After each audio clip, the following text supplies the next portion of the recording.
Hello guys, നമുക്കിതൊരു table lamp ഉണ്ടാക്കിയാലോ? ഇങ്ങനൊക്കെ പറഞ്ഞ അടിപൊളിയാക്കി തുടങ്ങണമെന്ന് ഞാൻ കരുതിയിരുന്നത്. ബട്ട് ടേബിൾ ലാമ്പ് ചതിച്ചു. ഫുൾ പ്രിപ്പറേഷനിൽ ഫുൾ കോൺഫിഡൻസിൽ തുടങ്ങിയിരുന്നു. ബട്ട് ഇടയ്ക്ക് എവിടെയോ എന്തൊക്കെയോ സംഭവിച്ചു. പിന്നെ പരാജയം വിജയത്തിന് മുന്നോടി ആയതുകൊണ്ട് കുഴപ്പമില്ല. ഇനി ഇതിന്റെ സ്റ്റെപ്സിനെ കുറിച്ച് പറയുകയാണെങ്കിൽ, ഒരു പേപ്പർ എടുക്കുന്നു, അത് കുറച്ചധികം ഫോൾഡ് ചെയ്തെടുക്കുന്നു, ബട്ടർഫ്ലൈ വരച്ചു കൊടുക്കുന്നു, കട്ട് ചെയ്യുന്നു, മാറ്റി വെക്കുന്നു. ഇനി ഒരു ഫോം ബോർഡ് എടുക്കുന്നു, അതിൽ വലിയ 2 സർക്കിളും ചെറിയ 2 സർക്കിളും കട്ട് ചെയ്തെടുക്കുന്നു. പിന്നീട് നൂൽക്കമ്പി എടുക്കുന്നു, അത് വീഡിയോയിൽ കാണുന്നത് പോലെ ചെറിയ സർക്കിളിന്റെ മേലെ ഒട്ടിച്ചെടുക്കുന്നു. ഇവിടെ മുതലാണ് പാഴ്ചകളുടെ തുടക്കം. ഒട്ടിച്ചെടുത്ത സർക്കിളിന്റെ മേലെ വേറൊരു സർക്കിൾ വെച്ച് കാണാത്ത രീതിയിൽ ഒട്ടിച്ചെടുക്കാം. അത്രേ ഉള്ളൂ. ഫുള്ളൊരു ഒട്ടിപ്പാണിത്. ഇനി ആ കമ്പിന്റെ മുകളിൽ കൂടെ ഇങ്ങനെ ബട്ടർഫ്ലൈസ് ഒട്ടിച്ചു കൊടുക്കണം എന്നായിരുന്നു. എന്റെ ഭാഗ്യമോ നിർഭാഗ്യമോ എന്നറിയില്ല, B7000 ഒരു ബട്ടർഫ്ലൈ ഒട്ടിച്ചു കഴിഞ്ഞപ്പോ ഇതിന് കഴിഞ്ഞു. പിന്നെ ഫ്ലെക്സ് ക്യൂക്ക് എടുത്ത് എങ്ങനെയൊക്കെയോ ഒട്ടിച്ചു. ഇനി 3 പേപ്പർ എടുക്കുന്നു, 3 പേപ്പർ റോൾ ചെയ്തെടുക്കുന്നു, 3 പേപ്പർ ഒന്നിച്ച് ഒട്ടിച്ചു കൊടുക്കുന്നു. ഇനി ആദ്യം ഉണ്ടാക്കി വെച്ച 2 സർക്കിളും ഒരുമിച്ച് കൂട്ടി ഒട്ടിച്ചു കൊടുക്കുന്നു. എന്നിട്ട് ഉണ്ടാക്കി വെച്ച സംഭവങ്ങളൊക്കെ വീഡിയോയിൽ കാണുന്നത് പോലെ ജോയിൻ ചെയ്ത് കൊടുക്കുക.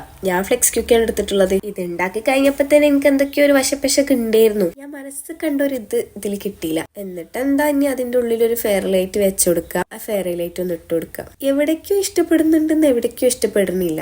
ഏതായാലും നിങ്ങൾക്ക് ഇഷ്ടപ്പെട്ടോ ഇല്ലെന്ന് എന്തായാലും കമന്റ് ഇടാൻ മറക്കില്ലേ. അപ്പൊ വീഡിയോ ഇഷ്ടപ്പെട്ടാൽ ലൈക്ക് ചെയ്യുക, കമന്റ് ചെയ്യുക, സബ്സ്ക്രൈബ് ചെയ്യുക, കൂടെ കൂട്ടുക. അപ്പൊ ഓക്കെ, ബൈ.